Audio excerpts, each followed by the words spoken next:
కళ్ళ ముందు పెరిగినటువంటి వైష్ణవి ఒక్కసారిగా దూరం కావడం. నిన్నటి వరకు కూడా వైష్ణవి అల్లారు ముద్దుగా ఇంట్లో చాలా, ఎందుకంటే 18 సంవత్సరాల వైష్ణవి నిన్న మొన్నటి వరకు అల్లరిగా చాలా చిలిపి చేష్టలతో వీళ్ళందరినీ ఆనందాలను నింపినటువంటి వైష్ణవి ఇప్పుడు దారుణ హత్యకు గురి కావడంతో అయితే కన్నీరు మున్నీరుగా విలపిస్తున్నటువంటి దృశ్యాలు చూడవచ్చు.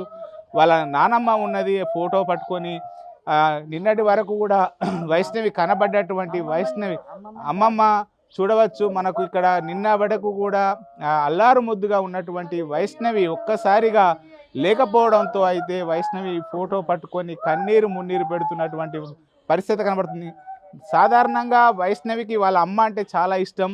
మన వీడియో లోపల కూడా వాళ్ళ అమ్మ ద్వారా చాలా, ఎందుకంటే వైష్ణవి యూట్యూబ్ లోపల ఎదగడానికి ఇటు తల్లి కూడా చాలా అంటే ఇంట్రెస్ట్ చూపించింది. నిన్నటి వరకు కూడా వైష్ణవి తమ కళ్ళ ముందు వీడియోలు చేస్తూ అల్లరి ముద్దుగా పెరిగినటువంటి వైష్ణవి ఒక్కసారిగా దారుణ హత్యకు గురి కావడంతో ఇంకా కుటుంబ సభ్యులు తేరుకోవడం లేదు.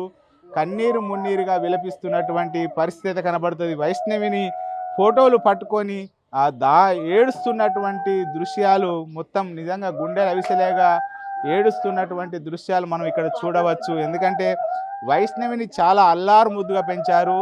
ఇద్దరు బాబుల తర్వాత చిన్నాన్నలు పెద్దనాన్నలు అందరూ కూడా చాలా అల్లారు ముద్దుగా పెంచారు. కానీ ఒక్కసారిగా వైష్ణవిని ప్రేమించానని హరిబాబు, ఆ హరిబాబే ఇప్పుడు దారుణ హత్యకు ఇటు పాటు పడడంతో అయితే కన్నీరు మున్నీరుగా విలపిస్తున్నటువంటి పరిస్థితి అయితే మనం చూడవచ్చు. నిజంగా ఇంకా తేరుకోవడలేదు.